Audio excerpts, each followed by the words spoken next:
We want justice, we want justice, we want justice. আজকে আমি মৌমিতা দেবনাথ এর কিছু গল্প বা কিছু কাহিনী তোমাদের সঙ্গে শোনাবো। ওর জীবন কাহিনী বা ওর যে স্বপ্ন, পুরো জিনিসটা তোমাদের সঙ্গে শেয়ার করব। আমরা এই সোশ্যাল মিডিয়ার মাধ্যমে প্রতিবাদ করতে পারি। জাস্টিস ফর আরজি কর, জাস্টিস ফর আরজি কর, জাস্টিস ফর আরজি কর।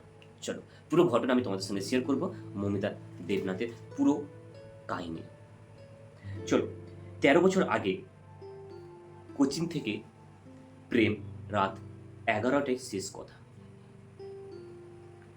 এক অপরিণীত প্রেমের গল্প আজ তোমাদের শোনাব। মেয়েটির নাম মৌমিতা দেবনাথ। আপনারা সবাই জেনে গেছেন নিশ্চয়ই আমরা সবাই জানি মৌমিতা দেবনাথের নাম। ছোটবেলা থেকেই ছিল ব্রিলিয়ান্ট, খুব মেধাবী ছিল। অনেক কষ্ট করে তার পড়াশোনা চালায় তার বাবা মা। খুব কষ্ট করে তার বাবা মা পড়াশোনা চালিয়ে যায়, করেন ডাক্তার। ১৩ বছর আগে দমদমের এক কোচিং এ প্রথম দেখা এক যুবকের সাথে। উচ্চ মাধ্যমিক পাস করে মেডিকেল জয়েন্ট বসেছিলেন দুজনে। সেই সূত্রে কোচিং সেন্টারে যাওয়া, সেখান থেকেই প্রেম। পানিহাটির মেয়ে আর ব্যারাকপুরে পলতার বাসিন্দা যুবকের সব কিছু ঠিকই চলছিল। সেই রাতেও নাইট ডিউটিতে ছিলেন মৌমিতার প্রেমিক ডাক্তার। ঘটনার দিনে ১১টা নাগাদ কথা হয় তাদের। তখনও বুঝতে পারেনি এটা তাদের শেষ কথা।